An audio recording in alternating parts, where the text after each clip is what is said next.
कार्तिक मास कथा 22वां अध्याय। गोवर्धन पूजा का महत्व बतलाने के बाद नारद जी कहने लगे, हे राजा पृथु, कार्तिक सुदी दूज को यम द्वितीया कहते हैं। इस दिन यमुना स्नान करके यमराज का पूजन किया जाता है। दीपावली के बाद की इस द्वितीया को भैया दूज भी कहते हैं। इस दिन भाई अपने घर भोजन न करे। यदि अपनी बहन न हो तो गुरु की कन्या भी बहन के समान होती है, अतएव उसे ही बहन माने। इस दिन बहन अपने भाई की आयु बढ़ाने की कामना से 8 चिरंजीवियों यानी कि मार्कंडेय, बलि, व्यास, हनुमान, विभीषण, कृपाचार्य, अश्वत्थामा और परशुराम का विधि पूर्वक पूजन करे।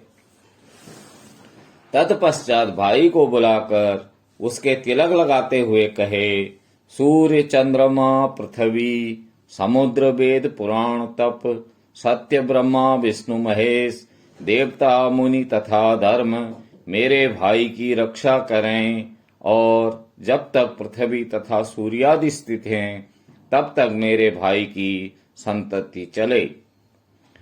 फिर बहन भाई को तिलक करके भोजन करावे।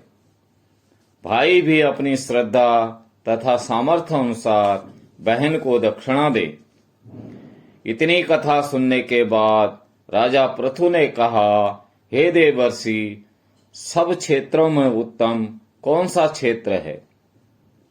तब नारद जी कहने लगे, हे राजन, सब क्षेत्रों में उत्तम गंगा तथा यमुना का संगम है, जिसमें स्नान आदि करने की इच्छा ब्रह्मा आदि देवता भी करते हैं। गंगा के स्मरण मात्र से अनेक पाप नष्ट हो जाते हैं। जो कोई गंगा में स्नान करता है उसके समस्त पाप क्षय हो जाते हैं और उनकी कई पीढ़ियों को परम पद की प्राप्ति होती है।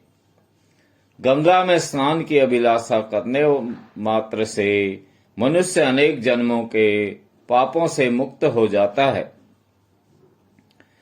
गोदावरी, कृष्णा, रेवा, अमरावती, तुंगभद्रा, कावेरी, यमुना, बाहुदा, चैत्रवती, ताम्रपर्णी तथा सरयू आदि नदियां तथा सभी तीर्थ गंगा में स्थित हैं।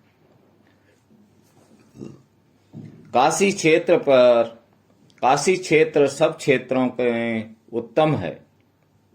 जो काशी वास करते हैं वे जीवन मुक्त हो जाते हैं। जो व्यक्ति काशी क्षेत्र का स्मरण करते हुए शरीर त्यागता है वो भी मोक्ष को प्राप्त करता है।